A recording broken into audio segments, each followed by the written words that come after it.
In its fall 2010 issue, the Journal of Palestine Studies published an article by Diana Allan and Curtis Brown on the Gaza Flotilla attack and social media. I'm Clea Twin, Assistant Editor for the Journal of Palestine Studies. Here with me today to talk about their article is Curtis Brown, a doctoral student at Harvard University. Curtis, welcome to Palestine Studies TV. Thank you. Happy to be here. On the 31st of May, Israel intercepted a six-ship flotilla attempting to break the siege of Gaza, killing 9 people aboard the Mavi Marmara. 6 months after the incident, which side has imposed its version of events, and more generally, who's winning the information war on Israel-Palestine? Well, I think you'd have to really sharply distinguish between an American and Israeli audience on the one hand and a world audience on the other. I think the world's understanding is that the IDF attacked a civilian aid ship in international waters, attacked from a helicopter from above, and then before rappelling down onto the upper deck, where they met a ad hoc, spirited resistance, and that in the ensuing melee shot and killed some 9 activists, in circumstances that in many cases didn't suggest self-defense. There were autopsies suggested point-blank shootings and so on. And then at that point confiscated the footage and photographs of the activists and journalists on board. I think that's the general understanding within the world media. I think for American and Israeli audiences, the understanding is that there was a perhaps botched, maybe poorly planned interception of a ship full of extremists and pro-Hamas activists, that they found themselves violently ambushed, and that in the ensuing struggle, this led regrettably to civilian casualties, but the subsequently released videos suggested that these happened in self-defense. I think those are the two narratives. As to the larger question, which side is generally winning the information war, that's a very tough question. I think it's incontestable that the Palestinian narrative has gained ground in mainstream American media over the long haul in the last 10 years, in the last 20 years. I think that what my co-author Diana Allan and I were critiquing in this article and arguing against is that contrary to some euphoric accounts, there's been no major sea change as a result of the advent of social media. That's the argument that we've made.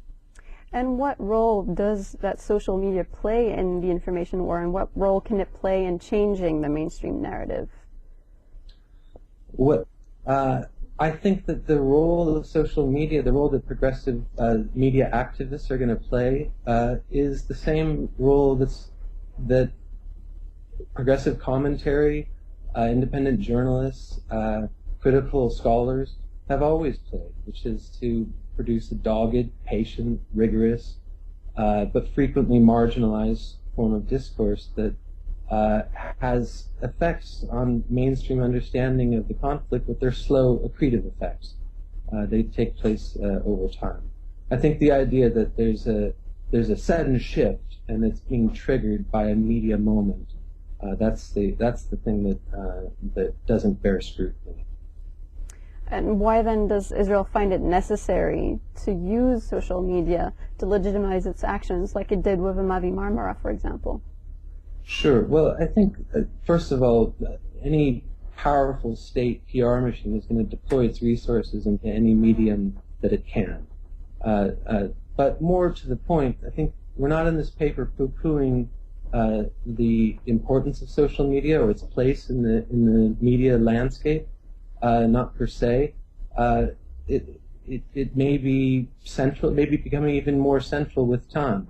What we're contesting is the idea that it's a field-leveling game changer, that it represents a domain where pluck is all, where material resources are transcended and obviated.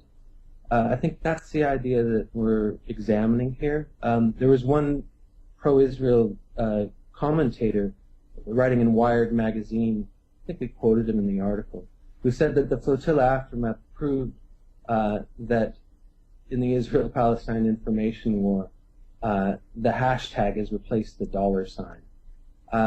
He doesn't need to worry about that. I think that's nonsense.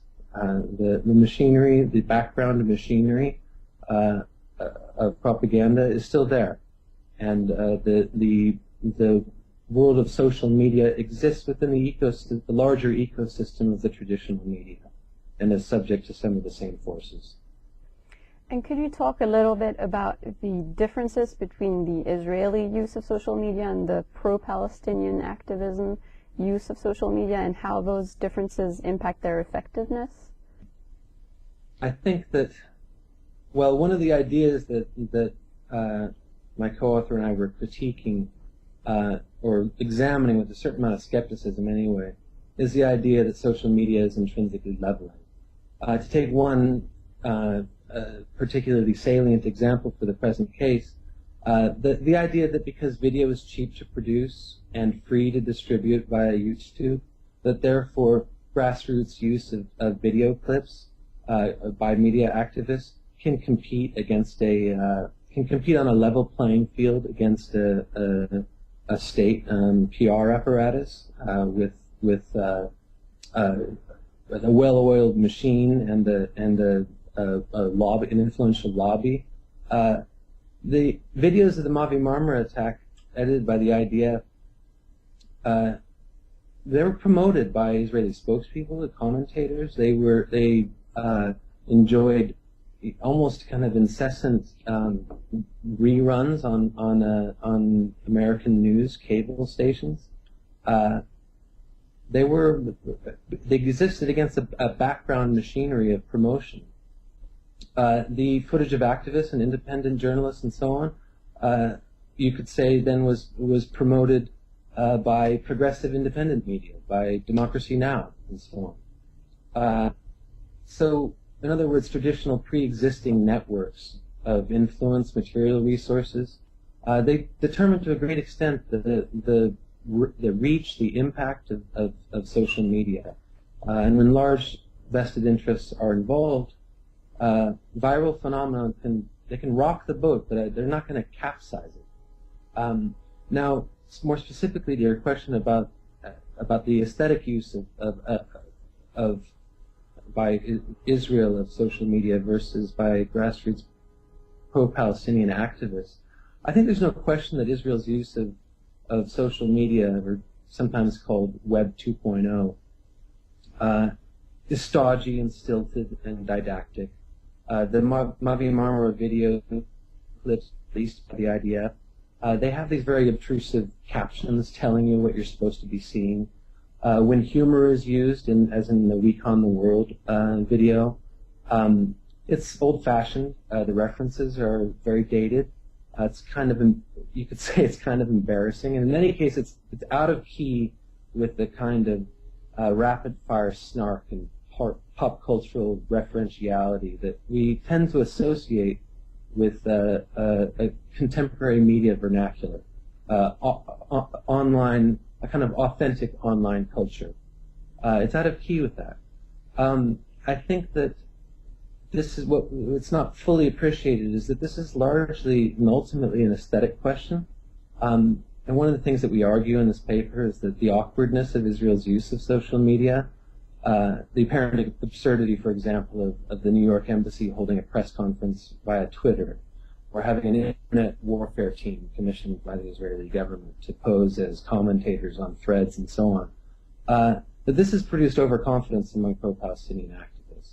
It's produced the sense that it's fostered the feeling that because they're more in touch with a certain aesthetic zeitgeist of the social media moment, that this translates into a political edge. And then so you have this meme. It's a playful meme. We don't mean to take it too seriously, but this meme that is the internet has killed Israeli PR. This riff on TV killed the video killed the radio star. It hasn't. There's still this formidable machinery behind these things. Israel's use of new media has had some unintended consequences. Pro-Palestinian activists, for example, have been able to use the evidence that Israel presented to force the IDF to retract certain version of events. But as you said, this hasn't really been recognized in the mainstream media. Is that really been only a question of network? I don't know. I mean, we could take, for example, Max Blumenthal. He's an excellent independent journalist who works in the blogosphere and on Twitter. He did force a few Israeli retractions with regards to the flotilla attack. These then were reported by Robert Mackey's blog and the New York Times. And this, Blumenthal claimed, and other commentators claimed, was a major breakthrough for pro-Palestinian grassroots media activism. But what gets lost there is that Mackey's blog is almost entirely devoted to meta-commentary about what goes on in the new media. It's viral videos, mashups, internet memes. So that an important story about the official Israeli narrative, flotilla narrative, being contradicted or undermined, or even disproved in some cases, that sits side by side with the story about the bed intruder rant being turned into a music video through auto-tune, and then it becomes a viral hit on YouTube. And neither of these stories then migrate to the news pages or to the online or to the print edition of the New York Times. In other words, you could say that social media, what goes on in social media, has become a circumscribed arena within the mainstream press. It's something that's reported on in the same way that for a enthusiastic audience, for a sub-audience that is interested in this, the way that sports are reported, the way that technology news is reported, the way that pop music reviews are reported, and that it's become an arena in itself. So one of the things that we say in this paper, one of the ideas that we suggest, is that if the Mohammed al-Dura video were coming out now in this media climate rather than a decade ago, that it might rip through the blogosphere and land on Robert Mackey's desk and not get noticed by the news pages. Now, you could argue back and say, well, what about the Twitter revolution in Iran? That became a major front page sort of story, that kind of meme that Twitter enabled this kind of activism. But that's an example of a particular story that the angle is one that dovetails nicely with the official American foreign policy narrative. So in other words, we come back to the question that the new media really exists within the ecosystem of the old media. That the mechanics of marginalization may change and develop or metamorphose, but they're still there. So what do you think it would take for pro-Palestinian social activism to kind of break out of that sphere and have a larger impact? You know, I don't think either Diana, my co-writer, or myself that we would presume to tell people like Ali Abunimah or Philip Weiss or Max Blumenthal or Adam Horowitz what they should be doing. They're doing extraordinary work. In some cases, they're brilliant writers. I think Philip Weiss is a brilliant writer. I think he understands his medium better than we do. And I certainly wouldn't be suggesting to these people that they ought to, for example, imitate the more kind of mainstream PAP approach of the top-down approach to grassroots medium that you get with the Israeli PR machine. I don't think that's the answer. That argument, one could make that argument, but that argument would depend on the idea that, the very idea that we're critiquing in this paper, that you've got a level playing field, and that one is producing a more popular kind of product. I don't think that's the case at all. The reason that this slightly ham-fisted use of social media right now by Israel is gaining a large audience is because it's enjoying a promotional apparatus that grassroots media can't rival. I think they should go on doing the same sort of work they're doing. Sure. Curtis Brown, thank you very much for talking to Palestine Studies TV.